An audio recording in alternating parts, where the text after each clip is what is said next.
Michigan State junior netminder Trey Augustine has been named 2026 Big Ten Goaltender of the Year. Led the league with a 2.09 goals against average. That actually slid up a little bit at the end of the year. Spent much of the season under 2. His save percentage among the nation's best. You talk to the Michigan State players, they say they have no worries if they make a mistake because they always have Trey Augustine behind them. Other major award winners include, as we told you at the top of the show, Player of the Year TJ Hughes. Matt Basgall is the Defensive Player of the Year, and his head coach Adam Nightingale has been named Big Ten Coach of the Year for the second time in 3 seasons. Your Marco's Pizza Taste of Success showing us exactly how successful Michigan State has been this season. 25 wins, tied for the second most in the last 2 decades. This power play is efficient and effective, the best in East Lansing since the late 80s, and a goal margin this season of nearly 60 goals is the best in more than a quarter century. Whew.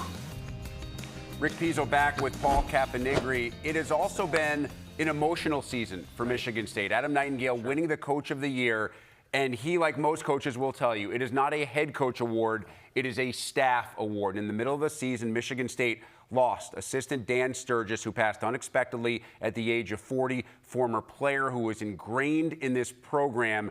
I'm sure that made this season and most likely this award for Adam a lot more emotional, Cap. Yeah, I mean, I just go back to watching his press conference and how, Adam Nightingale's a pretty stoic guy, gets through things. He had a really hard time getting through that. You could see how much, Dan meant to him and his staff and the team and the family there. And so that's something very difficult, being in a group like that and then having to go play a hockey game in a couple days later, and now you're handling the rest of the season. So kudos to them for being able to handle it.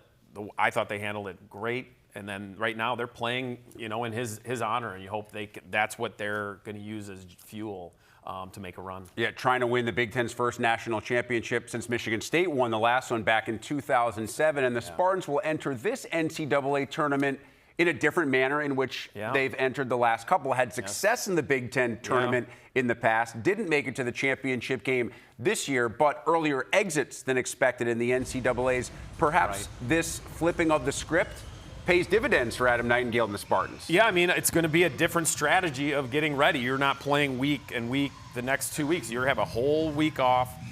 Maybe it gives them a little time to get their bodies right. It's a long season. Adam Nightingale is a tough coach. They go through a lot of physical, tough practices. Maybe this is good for them to get a little rest. Also, look, they were playing so well the last couple of years going into the tournament, and then, the last 2 years didn't go their way. Maybe, a little struggle now is not the worst thing that can happen to a team, because it makes you maybe self-reassess what's good and what's bad about what your team is. And it's hard for a team. I remember asking Matt Basgall this in October when I covered a game. Like, their goal is to win a national championship, but you're 6 months away from it now. Yeah. How do you get through the season? And, he said all the right things, but now you're at that point where this is the focus of what your goal was at the start of the year is March. So I got to imagine they're going to be so locked in. And with all the talent they have and the experience now that a ton of those guys have had playing in that tournament, they're going to be ready come next week. And you control the controllables. You can't control what region you get placed in. You certainly can't control the other 3 teams that are in your region. You have to get into that regional. You got to win 2 games, and then you're on your way to the Frozen Four, which this year is the first week in April in Vegas.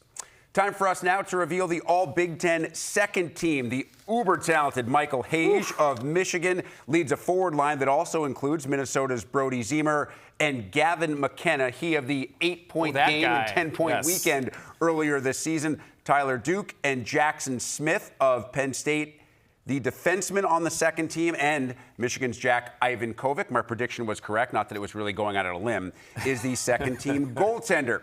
And even though McKenna was the second team selection and fellow freshman Porter Martone was on the first team, Gavin McKenna gets the nod as Big Ten freshman of the year. Actually led the Big Ten with 51 points this season and had a huge second half, including that historic weekend that I just referenced.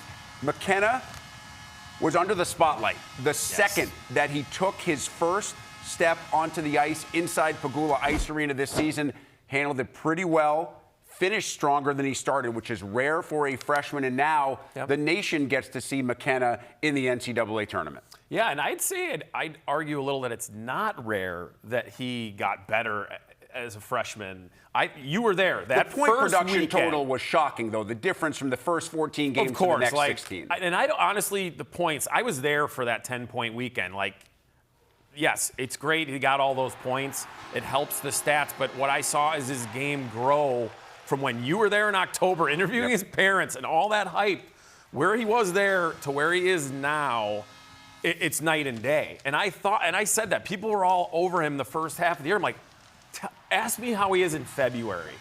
After he comes from World Juniors and after he's acclimated himself to he is stepping up in class of play from last year to this year. Let's let him figure it out. Well, he's figured it out.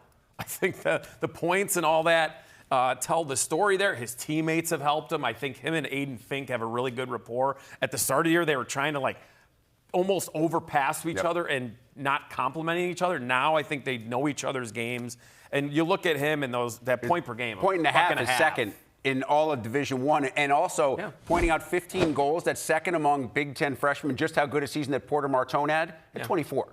Yeah. So he was 9 ahead of the crazy talented McKenna. Imagine those two are passing and shooting together. That were absolutely ridiculous, which leads us to our all Big Ten freshman team. And yes, it is all freshmen, but this could be an all-league team in any league in the country. I mean, right. I mean, half of these guys are on, or 4 of the 6 are on the all-league teams. Yeah, first or second team. Right, and then Jake Carabell, you could argue, is playing maybe the best hockey of any freshman right now in the last couple weeks.